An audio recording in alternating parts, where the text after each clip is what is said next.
As ideias têm suas consequências. Basta olhar nossa cultura, observar o que é ensinado nas escolas e universidades. Há até coisas que são ensinadas que não são verdades. E sabe-se que não são verdades.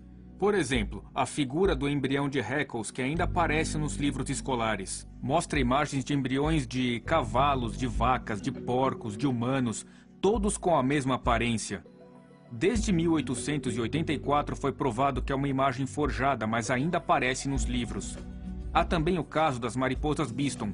O que acontece? Dizem que essas mariposas vivem no tronco das árvores e, durante a Revolução Industrial, os troncos ficaram cobertos de pó, fazendo com que os pássaros não enxergassem as mariposas claras, mas comessem as mais escuras, e isso provaria a seleção natural. O fato é que tudo isso é uma fraude. Essas mariposas nem vivem nos troncos, não pousam ali e vivem nos topos das árvores. Os pássaros não podem caçá-las nos troncos porque elas nem pousam ali. Mas as imagens ainda aparecem nos livros, apesar de terem sido desmentidas publicamente em 1999. Existe um sistema enganoso que é disseminado por aí, do qual as pessoas nem desconfiam. Mesmo os que sabem que é mentira, continuam mentindo. Pessoas como Carl Sagan, que aparecia na televisão para dizer que a evolução não é mais uma teoria, e sim um fato comprovado. Isso é mentira. Ele sabia disso. É uma campanha mentirosa.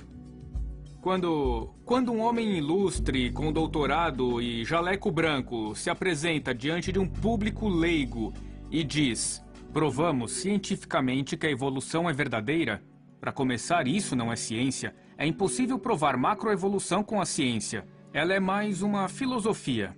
A verdade é que a evolução não é um fato provado. O pardal é uma das aves mais comuns no mundo todo, mas há poucos que voam como ele. Observem o pardal. Para ele, parece tão fácil voar.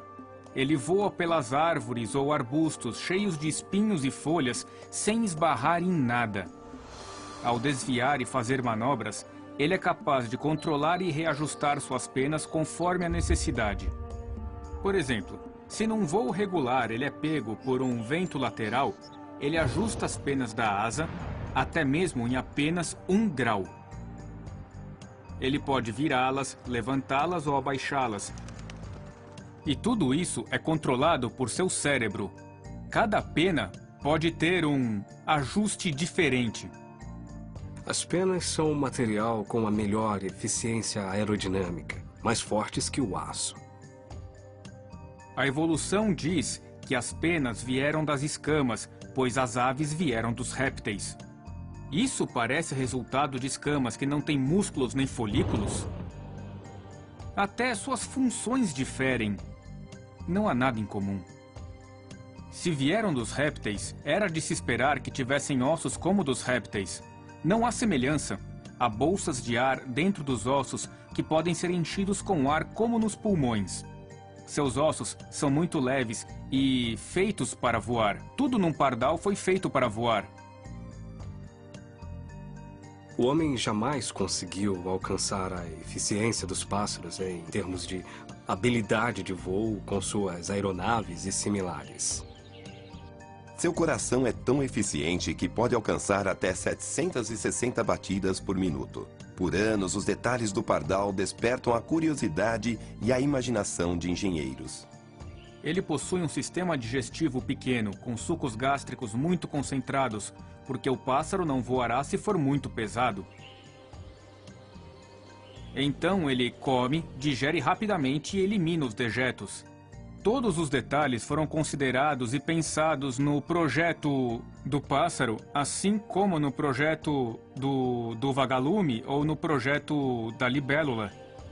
Outro detalhe sobre pardais e outros pássaros é o seu ponto de incubação. Quando estão para botar os seus ovos, e Deus os fez desse modo especial, porque eles não precisam carregar os seus embriões ao voar. Bom, na área do peito existem penas finas e penugens que começam a cair e até servem para forrar o ninho, mas deixam a pele descoberta. Essa pele é fascinante, porque os vasos sanguíneos se multiplicam 7 vezes mais do que o normal e aumentam 5 vezes o seu tamanho.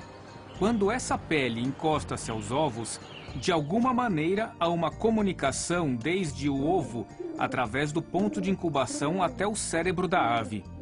Se por algum motivo os ovos estiverem muito quentes, a ave pode se afastar um pouco. Se os ovos estiverem muito úmidos, há como a ave cuidar disso.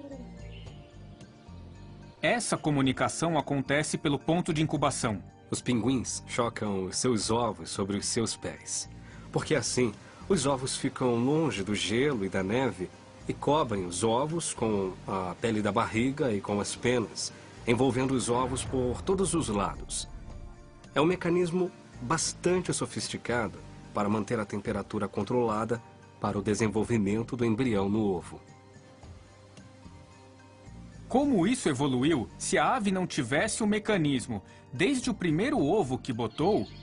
Esse ovo ficaria lá para morrer. Isso refere à ideia da complexidade irredutível. Todas as partes devem existir desde o princípio ou não haveria a criatura. Sem o ponto de incubação, não existiriam os ovos. Sem a capacidade de botar ovos, não haveria a capacidade de voar se o embrião estivesse dentro da ave. Deus pensou em todos os detalhes e ajustes necessários em sua criação para que funcione com eficiência e eficácia e maravilhosamente. Pardais são aviadores incríveis. E por falar em voar, vejam só esse avião. Ao ver um avião, fica claro que uma pessoa ou uma equipe o projetou para voar. Mas existem pessoas que observam essas criaturas incríveis e, estranhamente, não consideram o mesmo princípio. Ao ver esses maravilhosos animais e insetos, fica claro que eles foram planejados em todos os detalhes. Observar tais fatos deveria nos fazer pensar. Sabe, percebo um projeto aqui. Percebo que há arte aqui. Percebo que houve uma criação aqui. Isso é algo que parece ter sido construído. Não me parece que um processo aleatório ou o acaso tenham produzido isto. Isto é a revelação geral. Ao olhar as coisas que Deus fez, deveríamos pensar: quem fez isto? Quem projetou isto? Quem é o artista? Quem é o criador? Isso deveria nos levar à Bíblia, que é a revelação especial. Ela nos fala a respeito desse Deus que diz que criou todas as coisas conforme sua palavra. Mas é mais que isso. Ele criou cada um de nós. O Criador entrou em sua criação na pessoa de Jesus Cristo. E Jesus Cristo, o Criador que realizou seus milagres aqui na Terra para provar que ele era Deus, fez coisas que nós não podemos. Há pessoas que dizem: eu sou Deus. Eu respondo: muito bem, prove. Quero vê-lo andar sobre a água. Eu não posso fazer isso. Bom, quero vê-lo criar um planeta. E eu não posso fazer isso.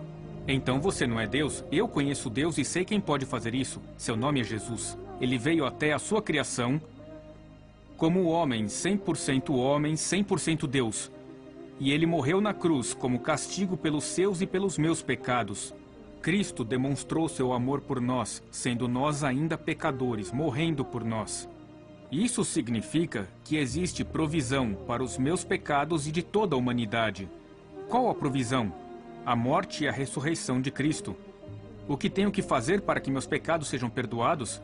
Tenho que crer e confiar no Senhor Jesus Cristo como meu Salvador pessoal. Posso orar pedindo a Deus que perdoe meus pecados? Ele quer nos conhecer e quer que o conheçamos. Este é o propósito de toda a criação.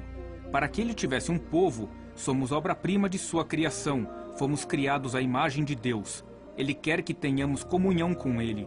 Ele quer que o adoremos, o louvemos e lhe rendamos graças. Pois o Deus que criou todas as coisas, todas essas criaturas incríveis que desafiam a evolução, ele as criou, ele criou você, ele quer se relacionar com você. Foi por isso que ele o criou. Então, por que não se relacionar com Deus por meio de seu Filho, o Senhor Jesus Cristo?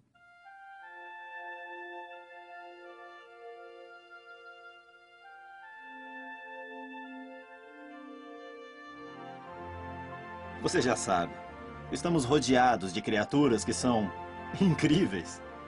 E quando contemplar esse mundo maravilhoso, saiba, que não foi por acaso. Sou David Hames. Até a próxima.